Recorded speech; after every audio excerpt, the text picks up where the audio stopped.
Ce salarié bon à rien reçoit Psychéide en tant que héros le plus faible de rang F, mais grâce à ses compétences légendaires en cuisine et à un pouvoir triche qui lui permet d'utiliser Amazon, il finit par faire de la bête magique SS son animal de compagnie. L'histoire commence dans une forêt, où une tarentule venimeuse tente de tendre une embuscade à un lapin. Cependant, au moment où elle bondit, Fell, le loup divin, tombe du ciel, tapotant légèrement le sol de ses pattes. Des ondes de tonnerre extrême traversent le corps de la tarentule, ainsi que celui des autres tarentules cachées dans les arbres alentours. Le travail est fait, et la seule raison pour laquelle Fell s'est donné la peine de tuer de si faibles créatures est qu'il a eu cette étrange idée de préparer un repas pour Mukoda à base de viande d'araignée. Mukoda n'en est pas totalement sûr, mais Fell le rassure. Si les carapaces des araignées sont retirées, elles deviendront comestibles. Sui sort alors du sac de Mukoda, exprimant son désir de participer au combat, car il s'est écoulé un bon moment depuis qu'elle a affronté des monstres. Mukoda lui promet qu'elle aura sa chance lors de la prochaine bataille. Voir Mukoda agir avec tant de gentillesse envers Sui rend Fell jaloux, car Mukoda semble ne jamais écouter ses instructions. Pourtant, ce n'est pas vrai. Depuis le premier jour, Mukoda a toujours suivi ses consignes à la lettre. En parlant de repas, Fell ordonne immédiatement à son chef inutile de lui préparer un déjeuner, prétextant qu'il est épuisé après avoir couru toute la journée en portant Mukoda et Sui sur son dos. Mukoda sait que ce n'est qu'une excuse ridicule, mais il y est habitué. Alors il fait simplement ce que Fell lui demande. Avant de cuisiner, il range les cadavres d'araignées dans son inventaire interdimensionnel à l'aide de sa magie de stockage. Une fois cela fait, il sort 3 types de viande. À gauche se trouve un ribeye, au centre une pièce de sirloin, et à droite un tas de viande hachée d'orque général. Soudain, Mukoda se heurte à un problème. Il n'a pas les bons ingrédients pour préparer un repas varié, mais il trouve alors une idée ingénieuse. Cuisiner un plat spécial appelé gyoza il ouvre l'épicerie en ligne pour acheter des feuilles de gyoza et des assaisonnements. Pendant qu'il parcourt la liste de courses, les yeux de Fell se posent sur du bœuf wagyu. Cependant, Mukoda refuse d'acheter le wagyu, car il n'en a pas besoin pour sa recette de gyoza. Il ignore les suppliques de Fell et se concentre sur les ingrédients essentiels. Les assaisonnements se limitent à 2 items, du bouillon de poulet et de l'huile de sésame. D'autres ingrédients supplémentaires seraient utiles, mais Mukoda les possède déjà, donc il n'a pas besoin de les acheter séparément via l'épicerie en ligne. Il commence par hacher finement un chou et un bouquet de ciboulettes. Ensuite, il ajoute de la pâte de gingembre et d'ail à la viande hachée. Il ne s'arrête pas là et ajoute également de la sauce soja, du saké, de la poudre de bouillon de poulet, de l'huile de sésame, du sel et du poivre. Une fois le tout bien mélangé, il incorpore le chou et la ciboulette hachée. Puis, sur une pâte ronde et plate, il place une petite quantité de cette farce viande-légumes avant de refermer chaque gyoza avec soin. Sui participe aussi à la confection des gyozas, mais au début, elle échoue à les refermer correctement. Mukoda lui montre son erreur et lui explique qu'elle a simplement mis trop de farce dans chaque gyoza. Sui comprend rapidement et devient, peu après, aussi experte que Mukoda. Après avoir préparé tous les gyozas possibles, Mukoda les fait dorer à la poêle, puis ajoute un peu d'eau mélangée à de la farine avant de couvrir la poêle avec un couvercle. Une fois que la vapeur de la farine s'est évaporée, il verse un filet d'huile de sésame autour de la poêle et sert les gyozas sur une assiette. Fell et Sui salivent devant ce délice, se jettent dessus et, comme d'habitude, expriment combien ils adorent le plat. Ils réclament une seconde portion, et Mukoda accepte avec plaisir. Après avoir répété le même processus, il prépare un autre lot pour eux et en réserve également pour son propre déjeuner. Alors qu'il s'apprête à manger, un petit dragon surgit de nulle part et lui saute au visage. Fell reconnaît cette minuscule créature comme un pixie dragon extrêmement rare, ce qui signifie qu'il n'est pas un bébé, mais qu'il est naturellement minuscule. La raison pour laquelle le pixie dragon a été attiré ici est clairement l'odeur de la nourriture. Mukoda le comprend et lui donne un gyoza. Le petit dragon l'avale avec bonheur avant de littéralement supplier Mukoda d'en recevoir un. Mukoda donne donc le reste de son déjeuner au petit dragon et, en le regardant manger, remarque à quel point il est mignon. Fell le met toutefois en garde. Il ne faut pas se laisser attendrir par son apparence, car ce dragon peut être féroce. En plus, les dragons des fées sont connus pour leur grande maîtrise de la magie. Une fois son repas terminé, le dragon saute soudainement de nouveau sur le visage de Mukoda et forme de force un contrat avec lui, devenant ainsi son familier sur le champ. Désormais lié par le pacte, Mukoda est capable de comprendre le langage du petit dragon. Il lui demande pourquoi il a agi ainsi, et le dragon lui répond qu'il l'a fait uniquement pour pouvoir goûter d'autres plats délicieux à l'avenir. Celui accueille joyeusement le nouveau venu dans leur équipe, et le dragon se lie rapidement d'amitié avec la Slim et le loup Fenrir. Quant à leur maître, il se demande, désespéré, s'il aura un jour son mot à dire parmi toutes ces créatures mythiques. Le dragon réclame ensuite que Mukoda lui donne un nom. Fidèle à sa réputation de grand donneur de noms, Mukoda le baptise Dora-chan. Le nom est un peu embarrassant, mais le système le valide aussitôt, avant même que Dora ait le temps de protester. Mukoda jette un œil aux statistiques de Dora et reste stupéfait. Cette créature a plus de 100 ans. Dora, humiliée d'avoir hérité d'un nom si enfantin, fait la moue, mais Fel tente de le réconforter en lui disant de ne pas s'en faire. Après tout, ce crétin a bien essayé de l'appeler Pochi, ou Koro autrefois. Sui donne aussi son avis, affirmant qu'elle n'a jamais eu de problème avec le nom que Mukoda lui a donné, et elle assure à Dora qu'il finira par s'y habituer. Mukoda, soulagé de voir ses 3 familiers s'entendre si bien, se rend ensuite à la ville de Krail avec eux. Là, il enregistre officiellement Dora comme son 3e familier auprès de la guilde des aventuriers. La réceptionniste de la guilde lui apprend alors que le maître de la guilde souhaite lui parler. Ce dernier, un nain nommé Rodolfo, veut confier à cet étrange cuisinier aventurier une mission d'exploration forestière. Il explique que les monstres de la forêt sont récemment devenus très agressifs, rendant les lieux dangereux pour quiconque ose s'y aventurer. Beaucoup d'activités économiques de la ville dépendent pourtant des ressources récoltées dans cette forêt. C'est pourquoi Rodolfo demande à Mukoda de découvrir la cause de ce phénomène étrange. Ce genre de mission n'a rien à voir avec les compétences habituelles de Mukoda. Mais Dora, sûre de lui, déclare que les monstres de cette forêt ne posent aucun problème.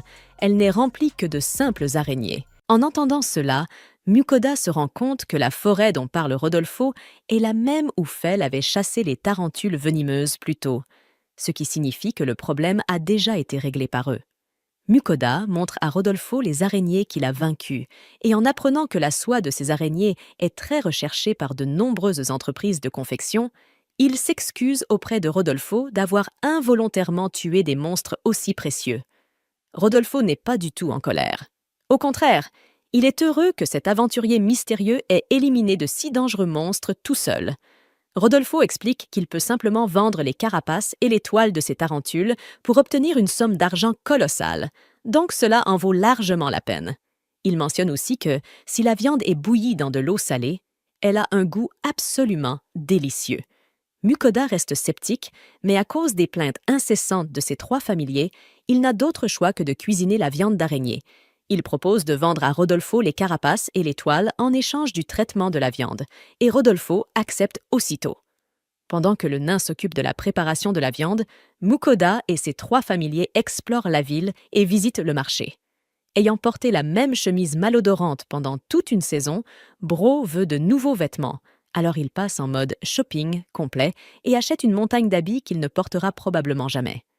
Ensuite, ils retournent à la guilde, où Rodolfo leur annonce qu'il a terminé la cuisson de la viande bouillie et Mukoda n'en revient pas.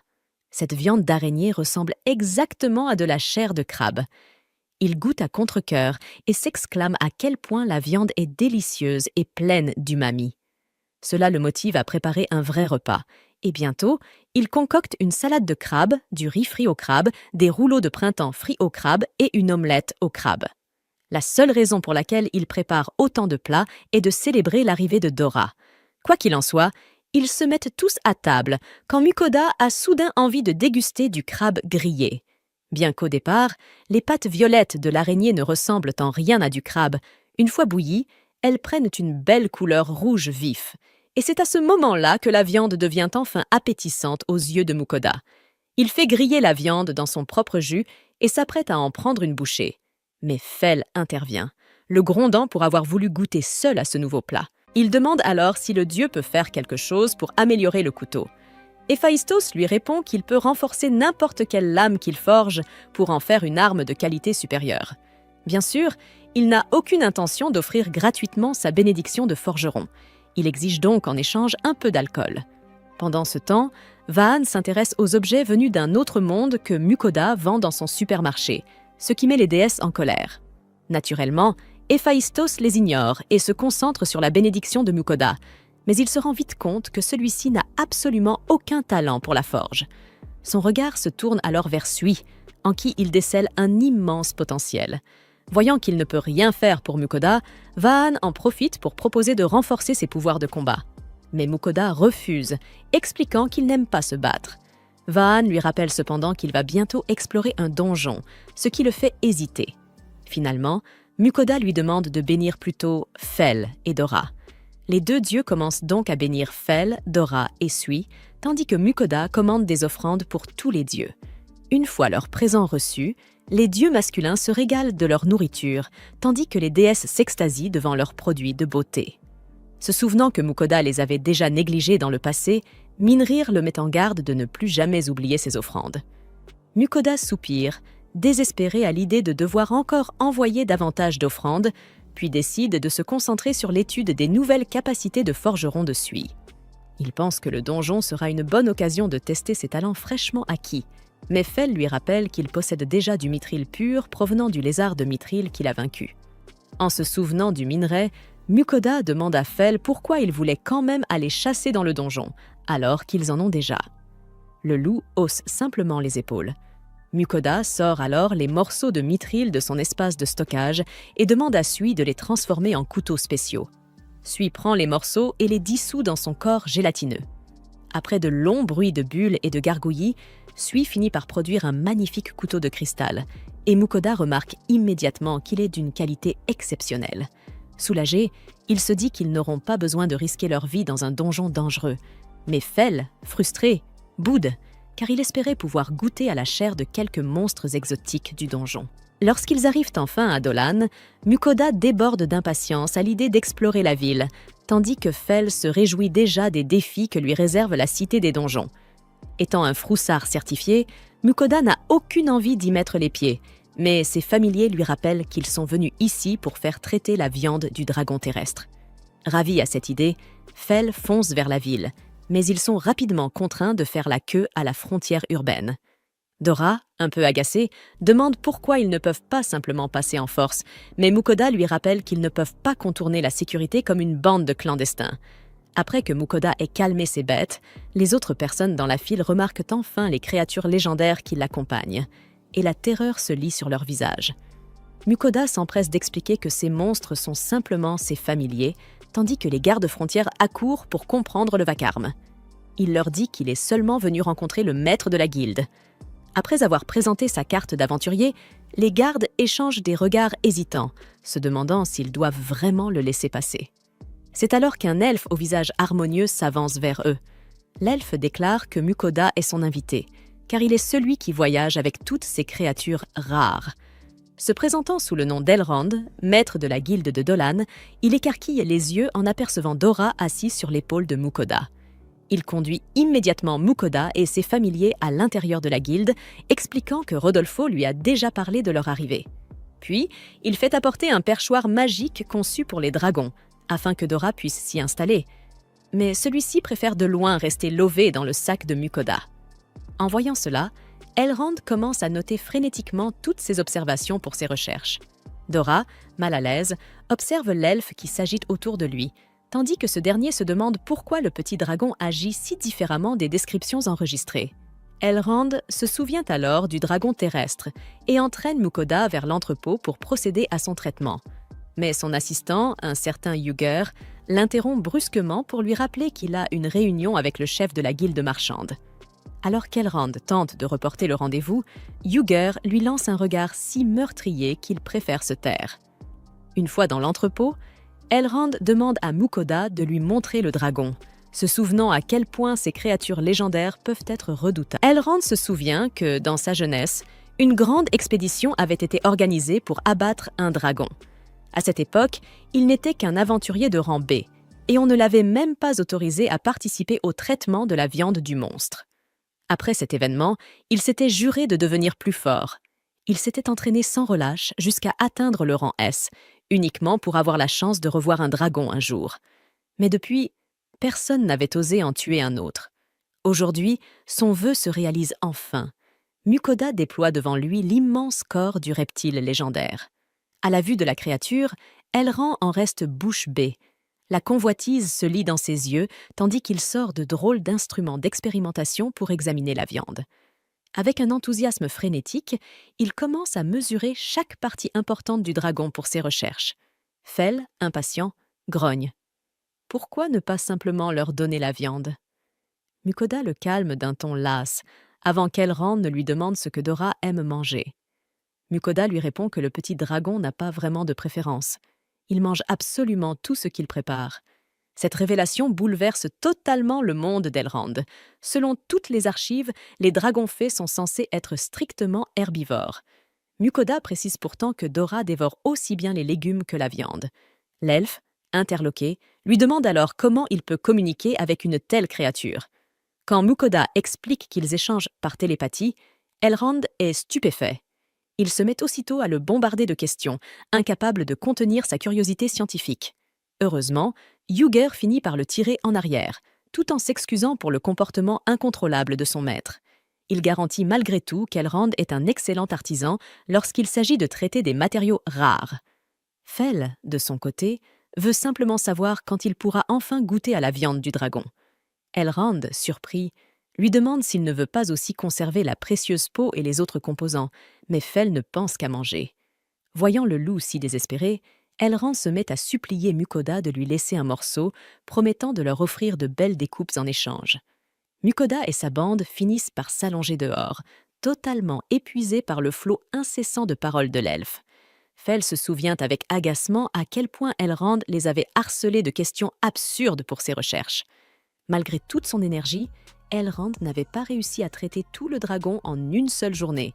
Et désormais, le groupe a la sensation que leur vie a perdu tout sens. Les ventres gargouillants, Mukoda décide finalement de commander quelques plats instantanés. Dora, intriguée, observe l'écran avec de grands yeux.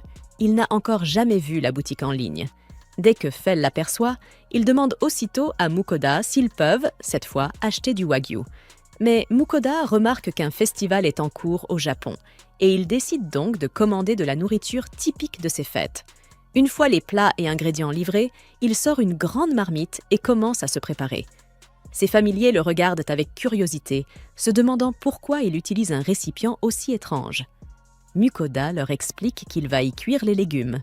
Fell fronce aussitôt les sourcils. Il déteste les plantes. Mais Mukoda lui dit de patienter, que la saveur finale en vaudra la peine. Il chauffe la marmite, met les légumes sur le côté, puis ajoute la viande avant d'arroser le tout d'une sauce parfumée. L'arôme se répand rapidement et sa bande de gloutons peine à se retenir. Quand le plat est enfin prêt, Mukoda sert Fell, qui fait la moue en voyant que la moitié de son assiette est remplie de légumes. Mukoda l'encourage à goûter quand même. Dès la première bouchée, Fell reste silencieux, savourant la richesse du goût. Bientôt, les autres se laissent tenter à leur tour. Et finalement, Fell abandonne son aversion pour les légumes, demandant même une seconde portion. Mukoda, satisfait, nourrit tour à tour tous ses compagnons, avant de sortir une boîte de sandwich au beurre pour lui-même. En ouvrant la boîte, il voit Sui s'approcher, intrigué. Mukoda lui tend un sandwich, et la petite gelée tombe instantanément amoureuse de ce goût sucré. Voyant sa réaction ravie, Fell et Dora viennent eux aussi réclamer leur part. Mukoda leur en donne un morceau chacun. Les deux savourent la douceur du sandwich, mais trouvent qu'il est beaucoup trop petit pour eux. Ils commencent aussitôt à en redemander, suppliant leur maître de leur donner plus de friandises. Mukoda, désespéré, se demande ce qu'il a bien pu faire pour mériter de tels partenaires aussi gourmands. Le lendemain matin, les yeux cernés, il se traîne jusqu'à la guilde des aventuriers, ses familiers l'ayant empêché de dormir toute la nuit en réclamant encore du dragon grillé. À son arrivée, il salue Yuger, tandis qu'Elrond sort de son entrepôt, l'air épuisé comme s'il venait de courir 5 marathons d'affilée. Tout excité, il explique qu'il a passé la nuit entière à étudier et expérimenter sur le corps du dragon et qu'il est enfin prêt à commencer la découpe. Il sort alors un couteau spécial en mithril pour percer la peau épaisse de la créature légendaire. Cependant, lorsqu'Elrond tente de couper la peau du dragon, la lame se brise net, comme du verre, sous les yeux médusés de tous. Ils se mettent aussitôt à pleurer, dévastés d'avoir brisé le précieux trésor de la guilde. Fel, abasourdi, lui demande comment il compte préparer la viande de dragon sans couteau. Elrond, dépité, répond qu'il lui faudra forger une lame encore plus résistante que le mithril, ce qui prendra du temps avant de pouvoir traiter la carcasse. Cette nouvelle plonge Fel dans un profond désespoir. Il s'effondre au sol, anéanti, convaincu que sa vie vient de perdre tout sens. Pendant ce temps, Yugger explique à Mukoda que la guilde ne possède aucun autre couteau en mithril. Il ajoute qu'ils devront récupérer du minerai de mithril dans le donjon pour en forger un nouveau. Aussitôt, Fel bondit, prêt à foncer tête baissée vers le donjon. Mais Mukoda l'arrête juste à temps, lui rappelant que s'il se déchaînait là-bas et détruisait tout pour un peu de mithril, il deviendrait trop célèbre et attirerait l'attention, ruinant ainsi leur paisible quotidien. Fel, après un long soupir, finit par se calmer. Pour lui remonter le moral, Mukoda décide de préparer un déjeuner simple mais savoureux. Il sort de fines tranches de viande d'orque et les fait revenir avec les légumes restants du repas précédent. Tout en remuant les ingrédients dans la poêle, il ajoute des sauces et des épices, rehaussant les arômes jusqu'à ce qu'un parfum irrésistible embaume l'air. Lorsque le tout est prêt, il verse la préparation sur un lit de riz blanc fumant. Avant que Fel ne plonge dedans, Mukoda casse un œuf par-dessus pour ajouter une touche de douceur. Dès la première bouchée, Fel oublie aussitôt le dragon. Dora, Sui et les autres se joignent au festin, savourant chaque bouchée avec enthousiasme. Mukoda pousse un soupir de soulagement. Au moins, plus personne ne se plaint. Pour l'instant. Mais, au fond de lui, il sait qu'il devra trouver une solution au problème du dragon tôt ou tard. Pendant ce temps, dans le ciel, les 4 déesses se lamentent encore, pleurant que Mukoda ne leur envoie plus aucun présent. Soudain, 2 silhouettes apparaissent, furieuses de voir les déesses abuser de leur pouvoir pour extorquer des offrandes à un simple mortel. Les voix s'élèvent, la dispute éclate. Mukoda, agacé, supplie les déesses de le laisser en dehors de ça, mais les 2 hommes s'en mêlent. Le premier se présente. Il est Héphaïstos, le dieu de la forge. Le second, plus imposant, se nomme Vean, dieu de la guerre. Lorsque Mukoda comprend qu'Héphaïstos est un maître forgeron divin, une lueur d'espoir s'allume dans son regard. Il demande si le dieu peut faire quelque chose pour le couteau. Héphaïstos répond qu'il peut améliorer n'importe quelle lame qu'il forge pour qu'elle soit de meilleure qualité.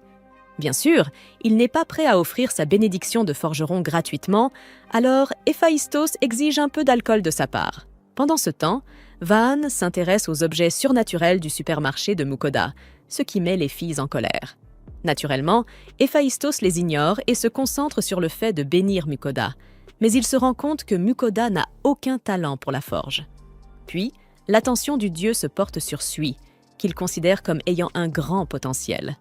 Voyant qu'Héphaïstos ne peut pas améliorer Mukoda, Vaan décide de saisir l'occasion pour augmenter ses pouvoirs de guerre. Cependant, Mukoda refuse, disant qu'il n'aime pas se battre. Mais Vaan lui rappelle qu'ils vont bientôt explorer un donjon. Ensuite, il commence à réfléchir à une autre cible. Alors, Mukoda lui dit de bénir Fel et Dora. Alors que les deux commencent à bénir Fel, Dora et Sui, Mukoda commande des offrandes pour tous les dieux. Une fois qu'ils reçoivent les offrandes, les garçons apprécient leur repas, tandis que les filles s'extasient sur leurs produits de beauté. Se souvenant du passé négligent de Mukoda, Minrir le met en garde de ne pas oublier ses offrandes à nouveau. Il se sent frustré de devoir envoyer encore plus d'offrandes aux dieux, alors il tourne son attention vers l'étude des compétences de forge de Sui. Il pense que le donjon sera une excellente occasion de tester les nouvelles capacités de Sui. Mais Fel lui rappelle qu'ils ont déjà du mithril pur provenant du lézard de mithril qu'il a vaincu.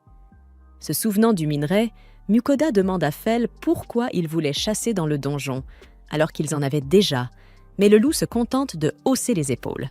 Ensuite, Mukoda plonge la main dans son stockage d'objets et en sort des morceaux de mithril. Il demande à Sui de les transformer en couteaux spéciaux. Alors Sui prend les morceaux et les dissout à l'intérieur de son corps. Après beaucoup de bouillonnement et de gargouillement, Sui produit enfin un magnifique couteau de cristal et Mukoda remarque immédiatement qu'il est de haute qualité.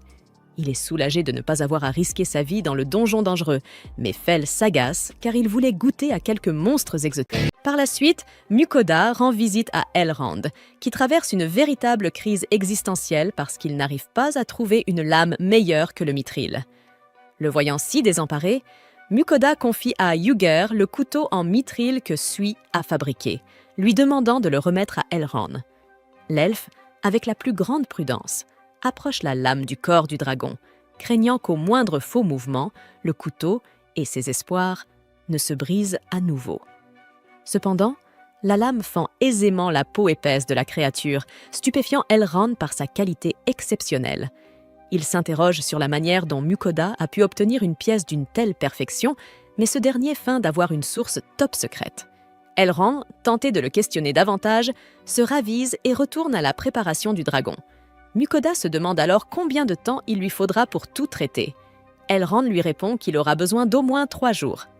Fell, frustré, gronde en entendant cela, mais Mukoda lui rappelle que le dragon est une créature gigantesque, regorgeant de viande à découper.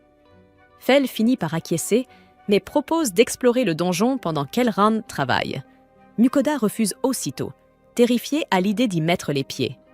Mais Sui, lui aussi, se met à supplier Mukoda de le laisser s'amuser un peu. Finalement, un peu plus tard, ils se retrouvent à l'entrée du donjon. La réceptionniste les prévient qu'il leur faudra peut-être un mois entier pour en sortir. Elle conseille à Mukoda d'emporter beaucoup de provisions s'il prévoit de s'enfoncer dans les étages les plus profonds. Elle ajoute qu'aucun aventurier n'a jamais réussi à terminer ce donjon de 30 étages, ce qui pousse Mukoda à envisager aussitôt de faire demi-tour et de rentrer chez lui. Mais Fell lui lance un regard menaçant. Alors, Mukoda tente de le raisonner. Sans une bonne réserve de nourriture délicieuse, ils devront se contenter de restes pourris dans l'obscurité du donjon. L'argument fait mouche, Fell se calme enfin, et ils décident d'attendre. Souriant devant leur obéissance, Mukoda les emmène faire les courses. Il achète toutes sortes de légumes à cuisiner dans le donjon.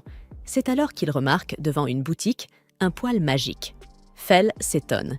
Pourquoi Mukoda voudrait-il un poêle aussi énorme ? Mukoda lui explique que ce serait très pratique pour cuisiner. À ce moment, le marchand sort et commence à lui vanter les mérites de ses produits. Il explique que le poêle est également équipé d'un four gigantesque, capable de rôtir un monstre cacatrice tout entier, ce qui éveille immédiatement la curiosité de Mukoda et son envie d'essayer de nouvelles recettes à base de monstres. Lorsque Mukoda demande le prix du poêle magique, le marchand lui répond que cela coûte 860 pièces d'or. Sous le choc, Mukoda manque de faire une crise cardiaque. Mais Fell, l'estomac sans fond, insiste pour qu'il l'achète, son appétit insatiable ayant déjà des rêves de nouvelles recettes. Sous la pression de Fell, de Sui et même de Dora, Mukoda finit par céder et achète le poêle magique. Plus tard dans la soirée, il prépare le dîner dans d'énormes marmites. Avec l'aide de Sui, il sert à tout le monde des bols remplis de viande tendre et juteuse. Le lendemain, Mukoda décide de cuisiner plusieurs jours de provisions avant d'entrer dans le donjon. Pour son premier plat, il choisit de braiser de la viande de Général Orc. Ensuite, il prépare des rouleaux de choux farcis au sanglier rouge avant d'enchaîner avec un simple sauté de bœuf et de légumes. En ajoutant les ingrédients dans la poêle, il ressent une certaine satisfaction à l'idée d'utiliser tout ce qui lui restait. Puis, il verse un mélange généreux de légumes, d'épices et de viande dans une grande marmite pour concocter une délicieuse soupe à la viande d'orque. Après cela, il prépare un ragoût de wyvern nappé d'une sauce riche et parfumée. Mais Fell s'interpose brusquement, impatient de goûter avant même que la sauce ne soit prête. Avec tous ces plats enfin terminés, Mukoda se dit qu'ils sont fin prêts pour affronter les premiers jours dans le donjon. Ses compagnons, affamés, s'excitent à la vue du festin, mais Mukoda les arrête aussitôt. Toute cette nourriture est réservée pour l'expédition. Une fois le repas terminé, il commence à ranger et nettoyer sa chambre. C'est alors que Sui entre, brandissant une épée qu'il vient de forger pour lui. Mukoda admire la lame, fine, tranchante et parfaitement équilibrée, convaincu qu'avec une telle arme, il sera plus en sécurité dans le donjon. Sui grimpe sur son épaule, tout fier d'avoir aidé son maître, mais leur moment de calme est interrompu par des coups frappés à la porte. Yugger entre, l'air pressé, et leur annonce que le dragon de terre a enfin été entièrement découpé et traité. Mukoda se prépare alors à rassembler ses affaires pour se rendre à la guilde, mais Yuger le retient. Il a encore trop de travail pour pouvoir l'accompagner. Touché par sa fatigue, Mukoda part seul au hall des aventuriers. Là, il trouve Elrond, complètement absorbé par l'observation de plusieurs flacons remplis de sang de dragon étincelant. Mukoda essaie d'attirer son attention, mais l'elfe ne décroche pas un mot, fasciné par la beauté du liquide. Ce n'est qu'après un long moment qu'il se tourne enfin vers lui, le visage illuminé de joie. Avec fierté, Elrond lui montre les montagnes de matériaux extraits du dragon. Des écailles, des griffes, des os et du cuir d'une qualité exceptionnelle. Déclarant que ces derniers jours avaient été les plus beaux de sa vie, il demande à Mukoda s'il accepterait de vendre une partie des matériaux au profit de la... Bien sûr, Mukoda accepte aussitôt. Après tout, il est complètement fauché depuis qu'il a acheté le poil magique. Ravi, Elrond lui propose d'acheter 2 flacons de sang de dragon, précisant qu'ils servent à concocter les potions de soins les plus puissantes du marché. Il demande aussi la moitié du foie, dont les effets curatifs sont encore plus puissants que ceux du sang. Enfin, il supplie Mukoda de lui céder une dent du dragon, affirmant qu'il pourrait en forger une épée d'une qualité légendaire. Mukoda accepte de lui vendre ces objets, mais reste intrigué. Pourquoi Elrond se limite-t-il à si peu de matériaux? L'elfe lui explique alors, embarrassé, que ces quelques pièces suffisent à vider la trésorerie entière de la guilde. Il n'a tout simplement pas les moyens d'en acheter davantage. Il offre à Mukoda près de 4000 pièces d'or pour les précieux matériaux, une somme que celui-ci accepte avec un large sourire. Il reste toutefois stupéfait. Comment quelques morceaux pouvaient-ils valoir autant? Et combien pourrait-il gagner s'il vendait tout le dragon? Pendant ce temps, Fel, lui, n'est pas impressionné. Il ne voit aucune trace de viande de dragon et soupçonne immédiatement Elrond de la garder pour lui. Il le menace d'un ton glacial, mais Elrond reste calme et lui explique que la viande est simplement entreposée dans une salle réfrigérée magique, afin de préserver sa fraîcheur. Il les conduit alors jusqu'à la pièce en question. Un vaste espace recouvert de glace enchantée, où des montagnes de viande reposent dans une lumière bleutée. Satisfait, Fel retrouve le sourire, tandis que Sui aide Mukoda à transférer toute la viande dans sa propre dimension de stockage. Quand tout est enfin rangé, Elrond, un peu timide, demande s'il pourrait goûter lui aussi à la chair du dragon. Mukoda se souvient de sa promesse et accepte volontiers. Fel, Dora et Sui trépignent déjà d'impatience à l'idée de savourer cette viande mythique. Ravi, Elrond les invite chez lui pour cuisiner dans de meilleures conditions. Mukoda s'installe dans le jardin verdoyant de l'elfe et sort son gigantesque poil magique. Ébahi, Elrond ne peut s'empêcher d'admirer l'objet, un appareil si sophistiqué qu'il n'en avait jamais vu de semblable. Puis, en voyant Mukoda utiliser sa boîte à objets, il bombe le torse et déclare fièrement en posséder une lui aussi. C'est la première fois que Mukoda rencontre quelqu'un d'autre capable d'en utiliser une. Elrond lui explique que les elfes possèdent naturellement une grande affinité avec la magie, et qu'en combinant ses talents du vent et de la forêt, il fut jadis un aventurier de tout premier rang. Pendant qu'Elrond continue de bavarder sans s'arrêter, Mukoda, lui, l'ignore complètement et se concentre sur la cuisine. Il commence par frotter du sel et du poivre sur les énormes tranches de viande de dragon, avant d'éplucher soigneusement les légumes destinés à accompagner le plat. Après avoir haché des oignons et des carottes, il dispose le tout dans un grand plat, ajoute un filet d'huile d'olive et quelques épices, puis glisse le tout dans le four magique. L'appareil se met à briller doucement, tandis qu'une odeur exquise emplit l'air. Fel, Dora et Sui bavent littéralement devant le four, hypnotisés par le parfum. Même Elrond, pourtant si digne d'habitude, finit par se coller à Fel pour tenter de se rapprocher encore un peu plus de la source du fumet. Quand le rôti est enfin prêt, Mukoda sort le plat fumant et le pose sur la table. Il pique la viande avec un cure-dent et constate qu'elle est cuite à la perfection, tendre et juteuse. Il la tranche en fines lamelles, puis la nappe d'un filet de sauce à l'ail, la préférée de Fel. « Allez, régalez-vous !» dit-il en souriant. À peine a-t-il fini sa phrase que tout le monde pousse un cri de joie et se jette sur la nourriture. Mukoda, lui, prend calmement une bouchée et sent aussitôt une explosion de saveurs. La chair de dragon mêle la richesse du bœuf, la tendresse du porc et la douceur du gibier, le tout relevé d'une touche sauvage. Il comprend enfin pourquoi Fel tenait tant à en goûter. Ses familiers, eux, ne disent plus un mot. Ils avalent à une vitesse effrénée. Fell, la bouche pleine, déclare qu'il devrait chasser d'autres dragons pour faire des réserves, avant de s'inquiéter qu'ils finissent par disparaître de la surface du monde. Mukoda, effrayé par l'idée, lui ordonne de ne pas exagérer. Bientôt, les assiettes sont vides et tous réclament une deuxième portion. Mukoda leur sert le reste, puis, curieux, demande à Dora « Dis, ce n'est pas un peu du cannibalisme pour toi ?» Le petit dragon ricanant lui répond qu'il est d'une autre espèce que les dragons terrestres, donc que ça ne compte pas. Mukoda préfère ne pas s'attarder sur cette logique douteuse. Il remarque soudain qu'Elrond, assis à sa chaise, pleure à chaudes larmes. L'elfe le remercie d'une voix tremblante. « Goûter une viande aussi divine, c'est une bénédiction des dieux eux-mêmes. » Mukoda, mal à l'aise devant tant d'émotions, détourne les yeux. Mais malgré la bizarrerie du moment, ils finissent tous par vider le plat jusqu'à la dernière miette, comblés et heureux. Sur le chemin du retour, Fell se sent plein d'énergie grâce à toute la viande nourrissante qu'il vient de dévorer. Tout excité, il annonce qu'ils visiteront le donjon dès le lendemain. Mukoda, pour sa part, décide d'envoyer ses offrandes aux dieux avant d'oublier. Plus tard dans la nuit, il parcourt la section des desserts de son épicerie en ligne, pendant que les déesses l'observent avec impatience. Voyant leur attente, Vahan demande à Ninrir si elle a accordé à Mukoda une compétence défensive. Elle répond qu'elle lui a simplement donné une bénédiction du vent. Vahan lui reproche d'avoir été trop avare, soulignant que Mukoda pourrait se blesser sans une véritable protection. Sous le regard inquiet des autres déesses, Vahan leur demande ce qu'elle ferait si, par malheur, Mukoda perdait la vie dans le donjon. Héphaïstos leur rappelle alors que Mukoda est leur seule source de friandises, venue d'un autre monde, et le silence s'installe. Soudain, Ninrir panique en réalisant qu'elle doit protéger à tout prix son distributeur vivant de sucreries.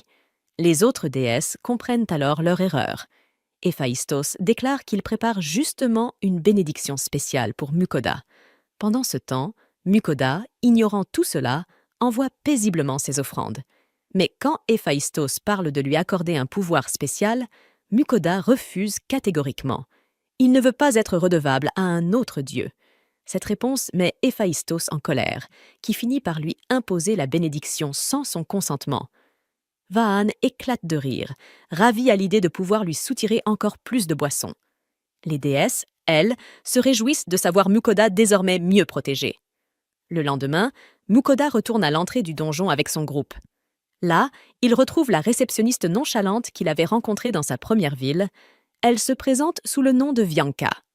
Mukoda s'interroge sur son transfert, et Vianka lui explique que la guilde de Dolan a demandé du renfort aux autres guildes, le donjon étant devenu très populaire récemment. Pendant qu'elle achève calmement l'enregistrement, Mukoda remarque qu'elle ne semble là que pour admirer Fell, la grosse boule de poils. Alors qu'ils se tiennent à l'entrée du donjon, Dora et Sui ressentent une grande excitation à l'idée du défi qui les attend. Mukoda, lui, avale sa salive nerveusement en regardant vers l'obscurité béante de l'entrée, jusqu'à ce que Fell lui rappelle qu'il n'est plus question de faire demi-tour. Rassemblant tout son courage, Mukoda finit par descendre les marches, entamant ainsi l'exploration du premier niveau. Fell renifle l'air et détecte la présence de quelques monstres faibles dans les environs. Mukoda remarque que les monstres les plus puissants et les meilleurs trésors se trouvent vers les 10e et 15e niveaux. Fell lui dit alors de grimper sur son dos pour aller directement à la partie intéressante, ignorant complètement les cris terrifiés de son maître. Le Fenrir fonce à travers les couloirs du donjon, écrasant sans effort tous les monstres qui se trouvent sur son passage. Soudain, une flèche surgit de nulle part et manque de peu de transformer Mukoda en nourriture à monstre. Heureusement, la barrière magique de Fell bloque le projectile. Il explique alors que Mukoda vient simplement de marcher sur un piège. Mukoda se demande comment un donjon, pourtant une formation naturelle, peut contenir des pièges aussi bien placés.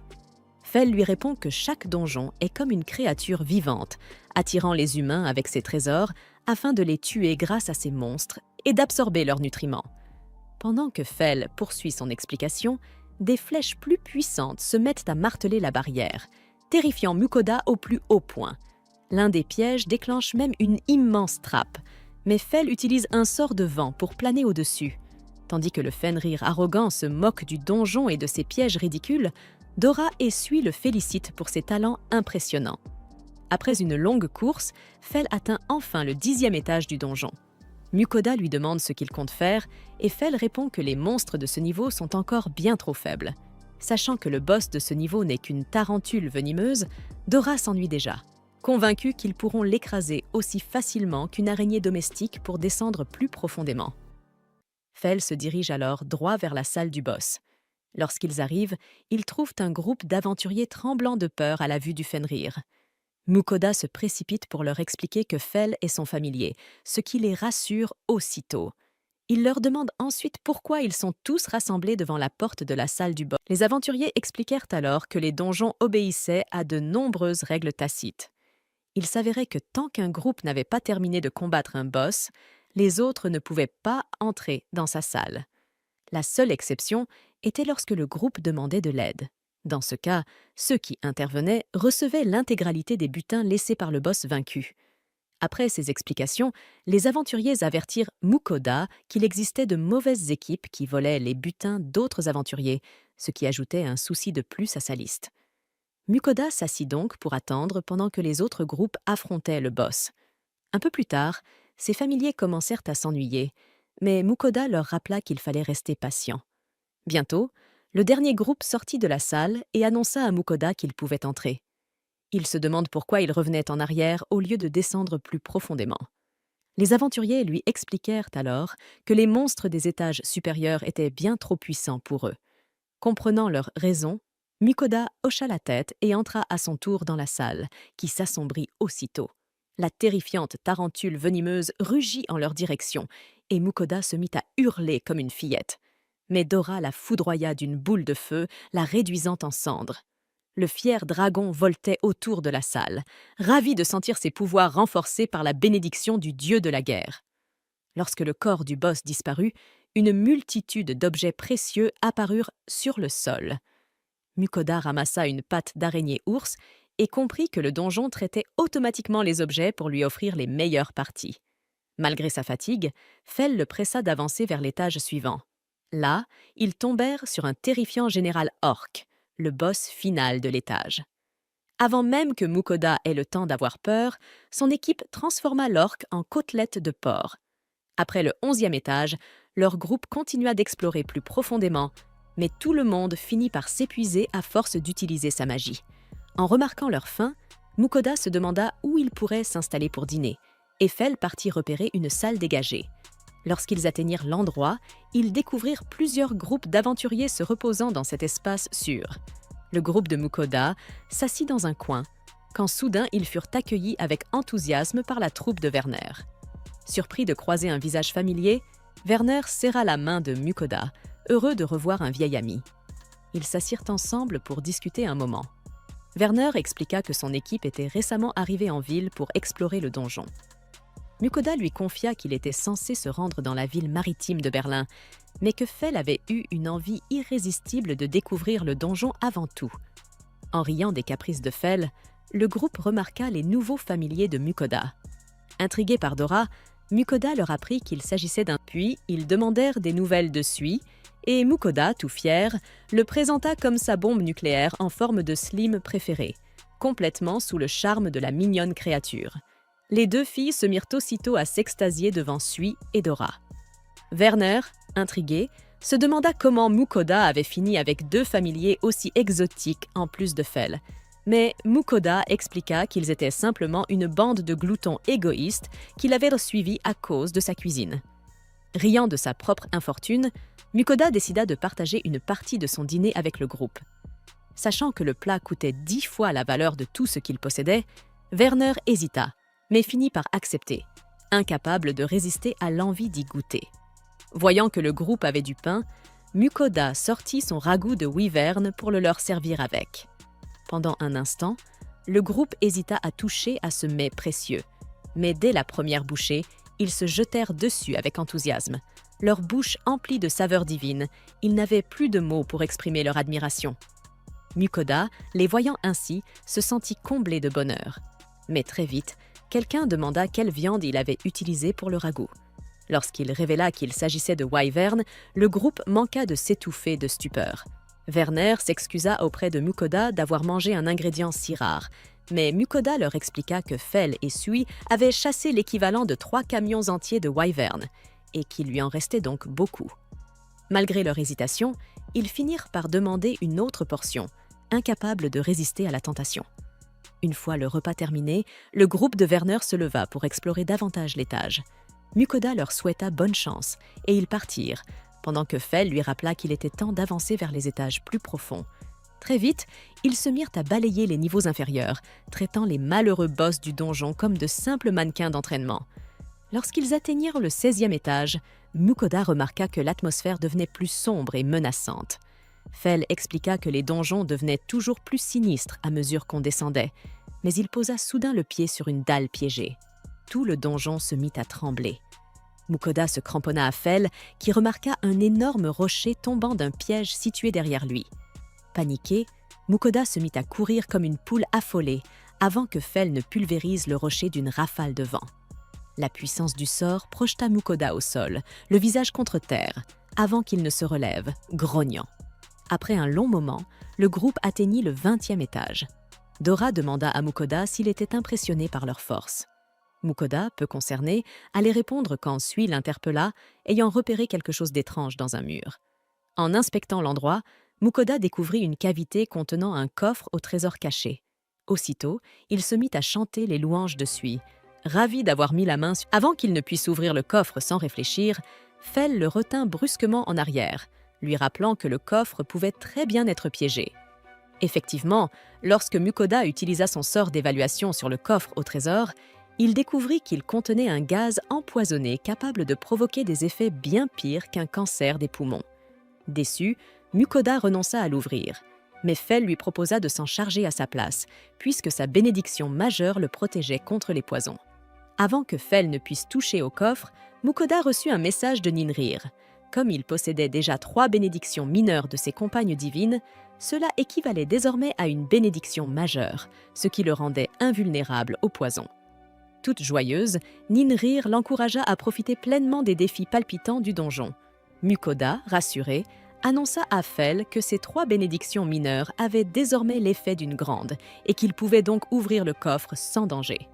Dès qu'il souleva le couvercle, un nuage de gaz toxique s'en échappa brusquement, emplissant la pièce. Quand la fumée se dissipa enfin, Mukoda jeta un coup d'œil à l'intérieur, pour n'y trouver absolument rien. Furieux d'avoir été dupé, il sentit une nouvelle motivation l'envahir. Il allait descendre plus profondément dans le donjon et trouver un vrai trésor cette fois. Après quelques minutes d'exploration du 21e étage, il tomba sur un coffre bien plus imposant. Fell fit remarquer que, vu sa taille, il devait sûrement renfermer quelque chose de spécial. Cette fois, Mukoda prit ses précautions et analysa le coffre avant de l'ouvrir. Le verdict tomba. Ce n'était pas un coffre, mais un mimique déguisé. Cependant, entouré de ses 3 familiers redoutables, Mukoda se sentit assez confiant pour l'affronter. Il dégaina son épée en mithril et s'avança prudemment pour ouvrir le coffre. Aussitôt, celui-ci dévoila une gueule garnie de crocs et bondit sur lui. Pris de panique, Mukoda donna des coups d'épée frénétiques, tranchant le monstre en morceaux jusqu'à ce qu'il ne se transforme en un tas de planches éclatées. Quelques instants plus tard, le mimique vaincu se métamorphosa en un véritable coffre au trésor. Mukoda l'ouvrit et découvrit à l'intérieur un tas de joyaux et d'accessoires précieux. Non loin de là, Dora remarqua une porte menant vers le 22e étage, et tout le groupe s'y engagea. Cette fois, Mukoda resta bouche bée. Le nouvel étage s'ouvrait sur un immense ciel dégagé, sans les couloirs de pierre habituels. Même Fell, habituellement impassible, ne put cacher son excitation à l'idée de ce que ce niveau pouvait bien renfermer. Mukoda, quant à lui, sentit une boule d'angoisse monter dans son ventre.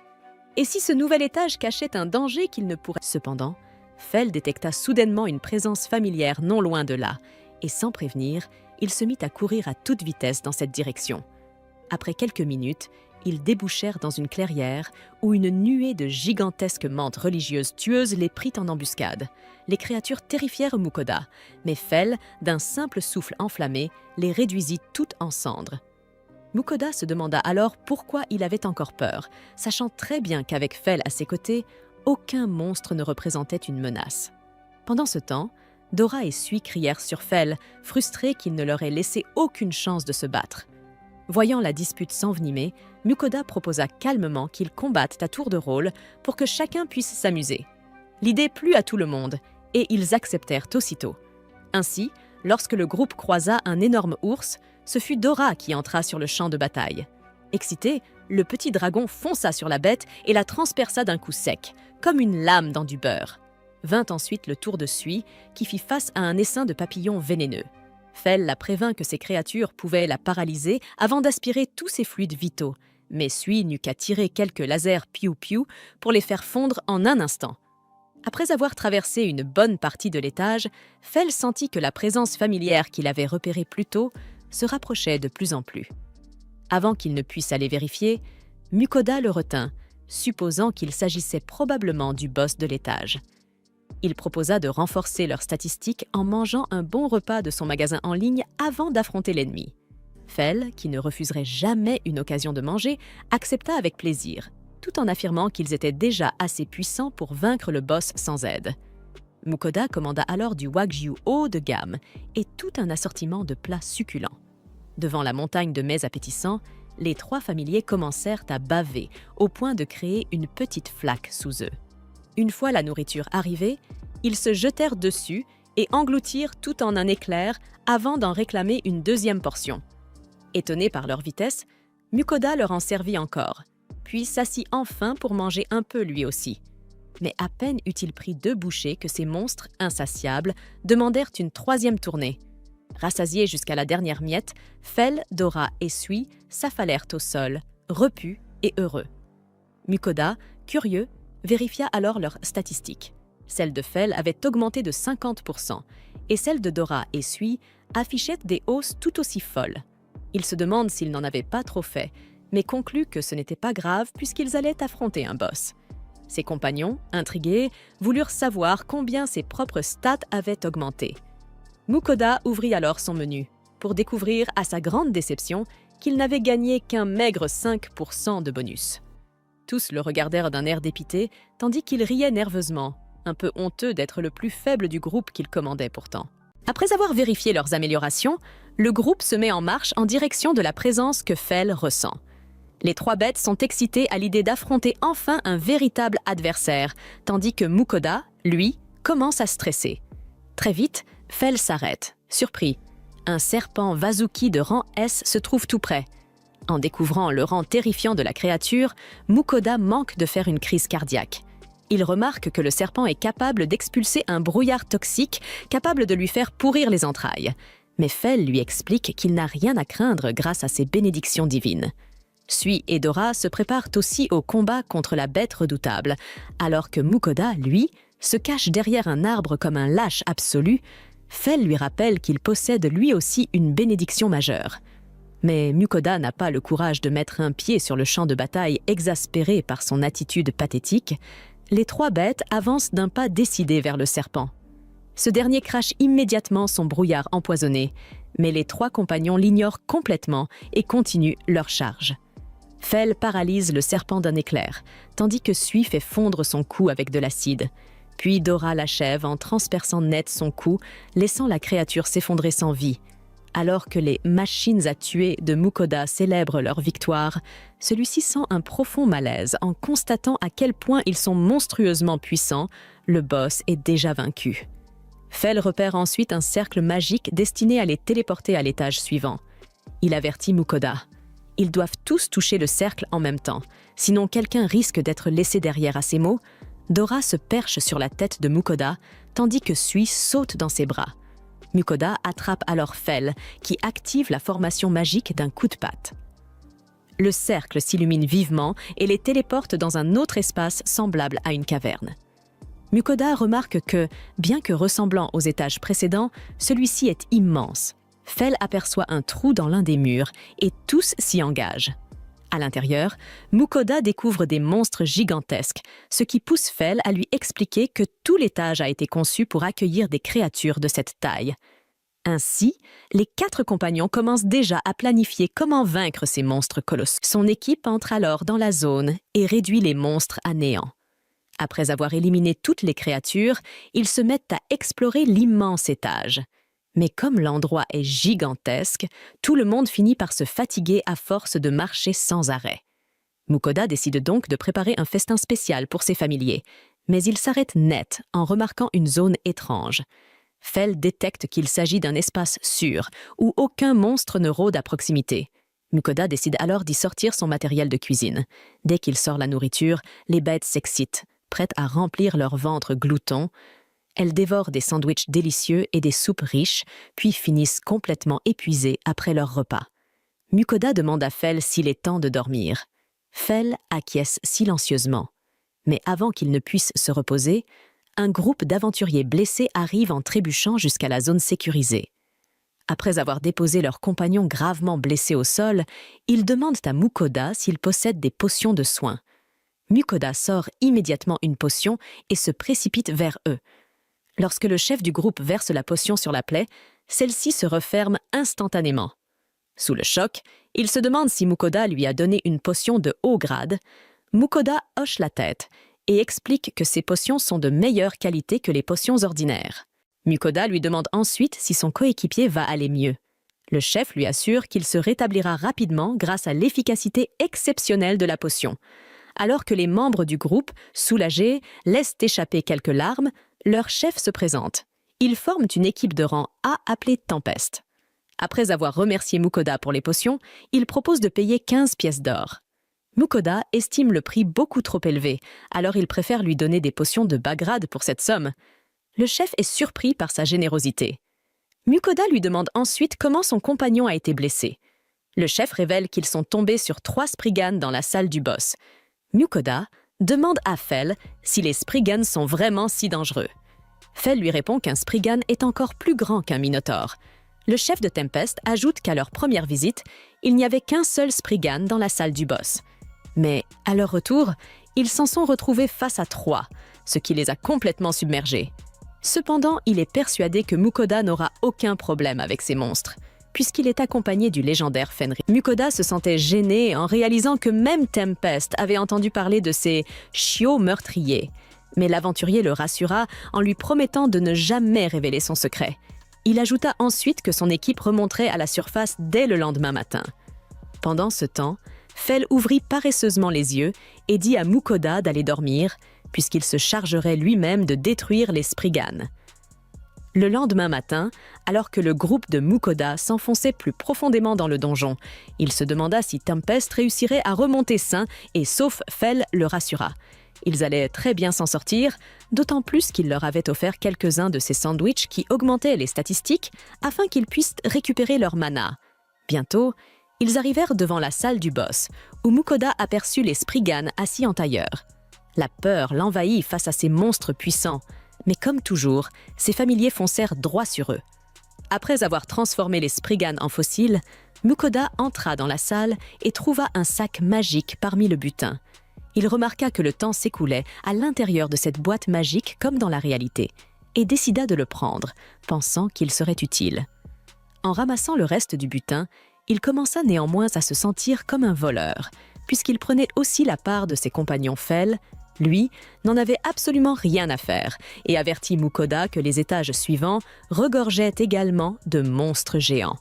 Mukoda décida alors d'affronter les boss de l'étage suivant, mais il finit par hurler au sol comme un bébé sans défense. Les pauvres monstres tentaient désespérément de le frapper, mais sa compétence de défense parfaite annulait toutes leurs attaques. Malgré sa force, Mukoda était bien trop terrifié pour contre-attaquer, alors Dora se chargea de les éliminer à sa place. Une fois l'étage nettoyé, le groupe traversa rapidement les suivants et descendit jusqu'au 29e niveau. Mukoda fut surpris d'être déjà à seulement 2 étages de la fin du donjon. Puis il entra dans le téléporteur. Lorsqu'ils réapparurent au 29e étage, Mukoda resta bouche bée en découvrant un immense désert qui s'étendait devant eux.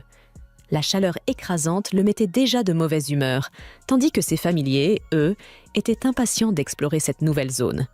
Il monta sur le dos de Fell pour commencer l'exploration, mais ils perdirent rapidement toute leur énergie, écrasés par la chaleur insupportable. Alors que tout le monde cessait de bouger, Mukoda remarqua que Sui était complètement affaissé sur le sol et le ramassa immédiatement pour le mettre dans son sac. Heureusement, Dora repéra un rocher non loin, et ils allèrent tous se reposer sous son ombre.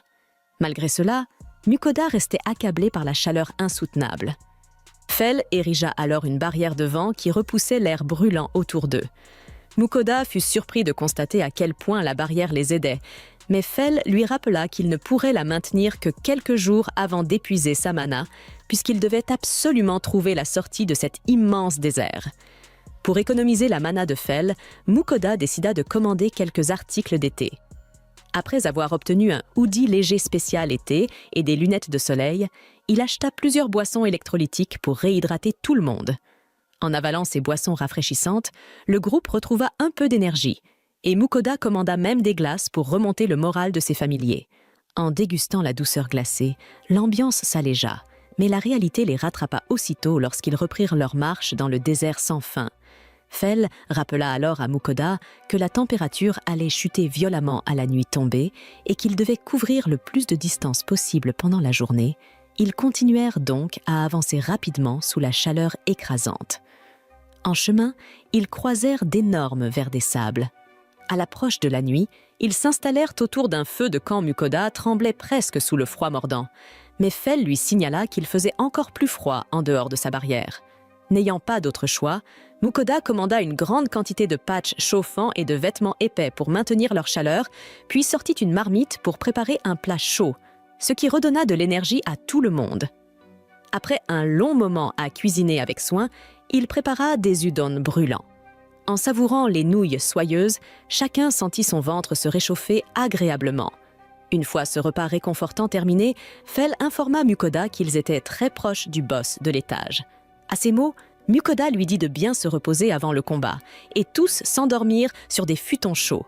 Le lendemain matin, ils tombèrent sur le boss de l'étage. Un puissant golem de terre. Malheureusement pour lui, Fell le réduisit en miettes d'un seul éclair. Une fois le boss vaincu, ils découvrirent le cercle magique au milieu d'un immense espace. Fell demanda si tout le monde était prêt pour le dernier étage, et tous acquiescèrent. Il posa alors sa patte sur le téléporteur, l'activant, ce qui les transporta directement devant le boss final du donjon Fell, nota que le monstre était un behemoth, et le groupe se prépara avec excitation pour le combat. Dora s'envola et projeta Sui vers le monstre, qui lui lança aussitôt de l'acide, puis Dora fondit sur le behemoth, mais celui-ci les repoussa tous les deux d'un seul coup, les écrasant contre les murs du donjon. Dora se précipita vers ses compagnons blessés, qui confirmèrent la résistance incroyable du boss. Fell expliqua que les behemoths possèdent naturellement une résistance énorme aux attaques physiques comme magiques, même s'ils subissent malgré tout un peu de dégâts à chaque coup. Soudain, le monstre fonça droit sur eux, et tous l'esquivèrent, tandis qu'ils s'écrasaient dans un mur. Fell leur ordonna d'attaquer de toute leur force pour briser la défense du behemoth, et le groupe lança une offensive coordonnée. Mukoda remarqua que le behemoth semblait intact, mais Fell le rassura. Chaque attaque l'affaiblissait, même si cela ne se voyait pas encore. Il ordonna alors à Sui et Dora de continuer à frapper, et tous deux se mirent à harceler le géant de petites attaques répétées. Le monstre colossal rugit de fureur, en voyant qu'il n'arrivait à toucher aucun de ses petits ennemis. Puis Dora concentra une énorme attaque de pics de glace, qui transpercèrent enfin le behemoth et le firent saigner pour la première fois. Encouragés par ce progrès, Dora et Sui pensèrent déjà avoir gagné. Mais soudain, le behemoth chargea un rayon dévastateur et le tira directement sur Mukoda. Heureusement, Fell le sauva en érigeant un solide mur de glace. Fell remarqua que l'attaque de Dora avait été si efficace grâce à l'acide de Sui, qui avait affaibli l'armure du behemoth à l'endroit même où les pics avaient frappé. Avec cette information en tête, Fell ordonna à Sui d'asperger le behemoth d'acide. Le slime s'agrandit alors jusqu'à devenir gigantesque, avant d'engloutir le malheureux boss sous une pluie acide. L'acide puissant rongea l'armure épaisse du behemoth, permettant à Dora de l'endommager encore davantage avec ses attaques. Une fois le monstre suffisamment affaibli, Fell demanda à Sui et Dora de se retirer. Il invoqua alors son ultime éclair, qui frappa le behemoth en plein point faible. La bête rugit de douleur avant de rendre son dernier souffle et de s'effondrer au sol. Lorsque le behemoth vaincu disparut, tout le monde célébra leur immense victoire, et Mukoda se précipita pour inspecter le butin. Il y trouva une épée légendaire nommée Calabalgue, qu'il dégaina en comprenant qu'elle ferait la une des journaux si la nouvelle venait à fuiter. Après avoir rangé l'épée dans sa boîte à objets, Fell lui demanda de servir à manger, disant qu'il était épuisé. Mukoda se demanda pourquoi il ne pouvait pas attendre d'être rentré, mais Fell était trop impatient. Finalement, Mukoda céda et décida de récompenser son groupe pour tous leurs efforts en préparant un gigantesque festin de friture. Tous se jetèrent sur la nourriture, ravis de se détendre après une journée aussi éprouvante. Après avoir terminé leur repas, Mukoda et son groupe jaillirent du sol près de l'entrée du donjon. Les aventuriers alentours restèrent figés, complètement déconcertés par leur apparition soudaine. Mukoda expliqua calmement qu'il revenait simplement du dernier étage. Sous les regards médusés, Fell déclara fièrement qu'il venait tout juste de conquérir l'intégralité du donjon. Mukoda se sentit embarrassé, lui qui voulait éviter d'attirer l'attention. Mais il était déjà trop tard. Alors que les aventuriers commençaient à l'assaillir de questions au sujet des boss et du butin, Elran surgit de nulle part. Il félicita Dora pour sa performance, puis entraîna Mukoda à l'écart, expliquant qu'il devait remplir un formulaire auprès de la guilde des aventuriers pour valider leur exploration. De retour à la guilde, Elran recommença à couvrir Dora d'éloges. Mukoda fit alors remarquer que Fell et Sui avaient tout autant contribué à leur victoire. Tandis que le fanatique des dragons agaçait encore Dora à l'arrière-plan, Yuger demanda à Mukoda quels objets ils avaient trouvés dans le donjon.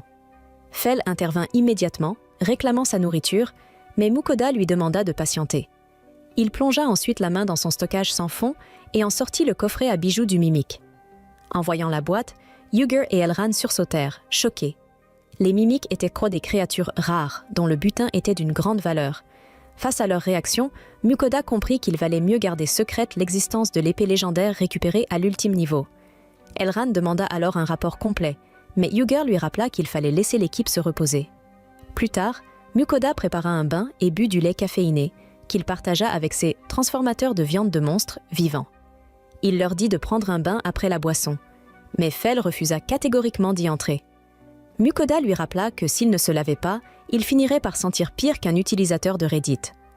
L'insulte était déjà difficile à accepter pour le chien mythique. Puis, Sui et Dora ajoutèrent qu'il finirait par ressembler à une ordure s'il continuait ainsi.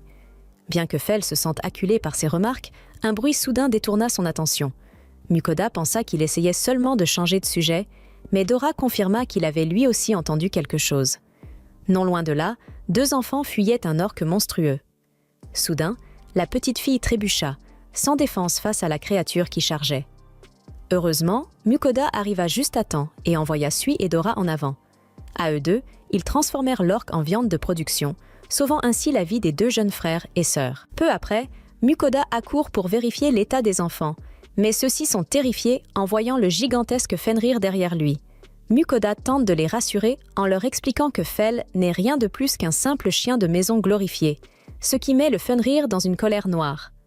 Finalement, les enfants comprennent qu'ils viennent d'être sauvés, et ils éclatent en sanglots lorsque le choc commence à retomber. Mukoda, surpris, essaie tant bien que mal de les consoler. Lorsqu'ils se calment, il leur demande leur nom. Le garçon se présente comme Daryl, et sa petite sœur comme Iris. Il explique à Mukoda qu'ils viennent de Dolin, ce qui le surprend, puisque Dolin se trouve à 3 heures de marche de la forêt. Mukoda se demande pourquoi ses enfants ne sont pas avec leurs parents, mais la question les plonge dans un silence lourd.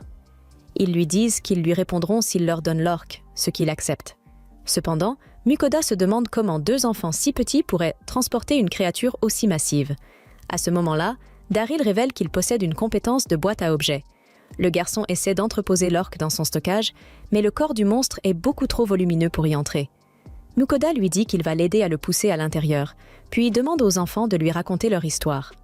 Daryl lui explique alors que lui, Iris et leur mère vivent à Dolan, tandis que leur père était aventurier. Un jour, le père est parti dans un donjon et n'est jamais revenu, laissant la mère et les 2 enfants seuls. Malgré tous leurs efforts pour survivre ensemble, leur mère est tombée malade. Mukoda leur demande si elle va mieux, mais Daryl raconte qu'ils l'ont confiée à un prêtre.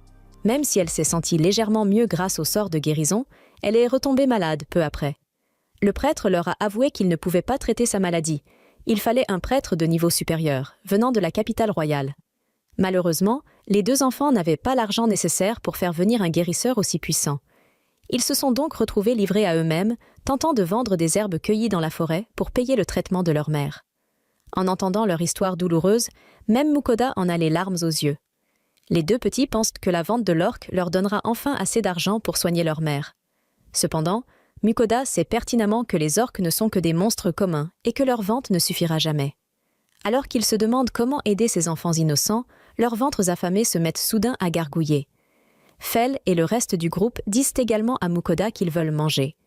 Mukoda décide donc de leur préparer un repas avant de prendre une décision. Les enfants proposent d'aider Mukoda à cuisiner, mais il leur dit qu'il s'en occupera lui-même. Les trouvant adorables, il les envoie jouer avec Dora et Sui. Pendant qu'ils s'amusent avec les monstres, Mukoda décide de leur préparer un vrai festin. Il émince quelques oignons et les caramélise avant de faire frire de la viande de cicatrice. Ensuite, il ajoute une sauce teriyaki à la viande et prépare également des œufs au plat. Il garnit ensuite un pain avec des légumes, du fromage et la viande teriyaki, complétant ainsi un hamburger terriblement appétissant. Dès que les enfants reçoivent leur hamburger, ils en tombent immédiatement amoureux. Ils dévorent leur repas avec une gourmandise touchante, tandis que Mukoda leur sert aussi quelques boissons. Pendant ce temps, Fell commence à s'agacer de ne pas encore avoir reçu sa portion, alors Mukoda lui apporte une énorme pile de hamburgers. Une fois servis, les autres membres du groupe mangent eux aussi avec appétit, et tous finissent le ventre rassasié. Après le repas, tandis que Mukoda nettoie la vaisselle, les enfants le remercient pour son cadeau. Bien que touché par la sincérité de leur gratitude, son orgueil en prend un coup lorsqu'il l'appelle « oncle ». Entendant cela, Fell arbore un sourire narquois et se moque de Mukoda avec plaisir. Un peu plus tard, les deux enfants s'endorment, blottis dans la douce fourrure de Fell. Mukoda leur dépose une couverture, le cœur serré en pensant que ces petits doivent travailler dans des conditions aussi dangereuses pour soigner leur mère. Pendant leur sommeil, Daryl murmure qu'il veut aider sa maman, et ces mots atteignent profondément Mukoda. Il pense d'abord à acheter un médicament via son supermarché en ligne, mais renonce rapidement. Il ne connaît pas la maladie de la mère.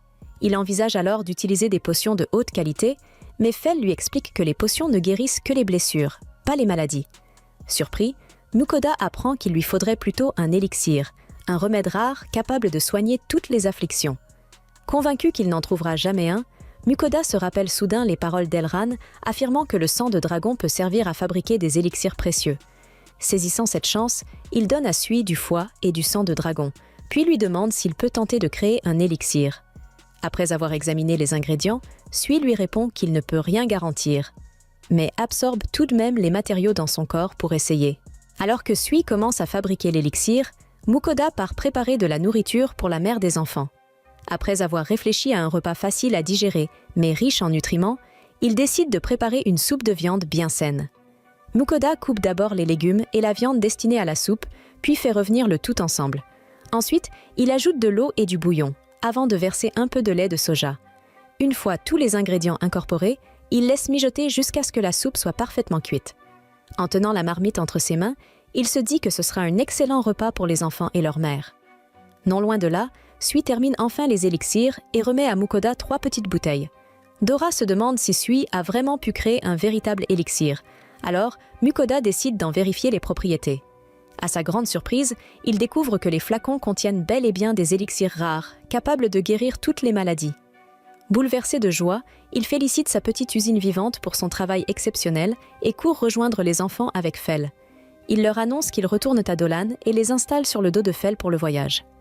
Une fois tout le monde en place, Mukoda monte lui aussi et rappelle à Fell d'aller doucement pour ne pas effrayer les petits. Fell acquiesce et commence à courir à une allure gracieuse, avant d'accélérer légèrement pour leur offrir une balade amusante. Quelques instants plus tard, ils atteignent Dolan et les enfants expriment leur joie pour cette promenade mémorable. Alors que Mukoda sort l'orque de leur boîte de stockage, les enfants se rappellent qu'ils comptaient le vendre aux guildes pour payer les services d'un prêtre. Cependant, Mukoda leur explique qu'il a trouvé un remède rare capable de guérir leur mère, ce qui les remplit d'espoir. Il ajoute qu'il ne peut pas leur offrir un médicament aussi précieux gratuitement, ce qui les rend soudain nerveux. Mukoda poursuit en leur disant que, puisqu'il est marchand, ils doivent échanger quelque chose contre ce remède. Daryl lui demande combien il coûte. Mukoda répond qu'un monstre géant comme l'orque suffit à payer un médicament aussi rare. Les enfants acceptent immédiatement et avec enthousiasme. Il remet ensuite l'élixir à Iris avant de leur offrir en plus la marmite de soupe.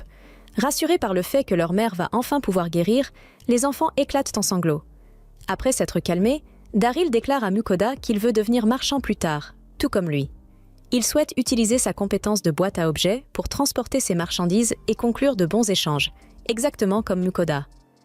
La détermination ardente du petit garçon émeut profondément Mukoda, qui lui souhaite, ainsi qu'à sa sœur, tout le bonheur du monde. Après leurs remerciements, les enfants quittent Mukoda avec un immense sourire, tandis que celui-ci se sent profondément heureux d'avoir pu les aider. Puis, il se rappelle qu'il revenait tout juste de l'exploration complète du donjon, et décide donc d'organiser une fête pour célébrer cet exploit. Avant de commencer à cuisiner, il vérifie les niveaux de tout le monde et découvre qu'ils ont tous gagné un nombre impressionnant de niveaux. Le meilleur d'entre eux est Sui, dont le niveau a littéralement quadruplé, passant de 22 à 88. Voyant que ses familiers ont autant progressé, Mukoda jette un œil à ses propres statistiques. Malheureusement, il reste à peu près aussi fragile qu'une brindille cassée, mais il remarque que sa compétence supermarché en ligne a gagné un niveau supplémentaire. En ouvrant l'interface de sa compétence, il découvre 2 nouveaux locataires et la possibilité de choisir entre 2 spécialisations. Mukoda ne comprend pas trop ce que cela signifie, et pendant qu'il réfléchit, Fel et les autres, curieux, s'approchent pour lui demander ce qu'il fait. Mukoda leur explique qu'il doit choisir un arbre de compétences, mais ne sait pas lequel prendre. Fel lui dit de choisir l'option « Burger », mais Sui préfère les sucreries. Alors Mukoda sélectionne la spécialisation dédiée aux douceurs. Fel se met aussitôt en colère, furieux que son avis ait été jeté à la poubelle comme un mouchoir usagé. Mukoda lui rappelle simplement qu'il est, de toute façon, un vrai glouton quand il s'agit de choses sucrées. La nouvelle boutique des douceurs s'ouvre alors devant eux, révélant toute une sélection de gâteaux et de pâtisseries premium qui mettent instantanément l'eau à la bouche du groupe. Mukoda choisit plusieurs options, commande une grande boîte, puis en sort plusieurs boîtes à emporter remplies de desserts. Il ouvre tout et dispose sur leur table une véritable collection de gâteaux et de tartes. Il donne à chacun une part de chaque dessert, et tous se mettent à manger avec enthousiasme. Pendant que ses familiers dévorent les pâtisseries, Mukoda leur annonce qu'il leur a aussi apporté un délicieux flan au caramel. Il dépose le flan tremblotant dans une assiette pour eux, puis sort un roulé à la crème pour lui-même. En dégustant le roulé avec un café noir, Fel le juge sévèrement pour son goût en boisson amère. Mukoda se défend en disant que l'amertume du café s'accorde parfaitement avec la douceur de la crème. Sui et Dora réclament aussitôt plus de flan, mais Mukoda les met en garde. S'ils mangent trop de sucreries, ils finiront par se transformer en Américains. Soudain, il se fige. Il vient de se rappeler qu'il a oublié quelque chose d'important. À ce moment précis, Ninrir se met à hurler dans sa tête par télépathie. La déesse est folle de rage qu'il ait oublié ses offrandes et les autres dieux puissants commencent eux aussi à perdre patience.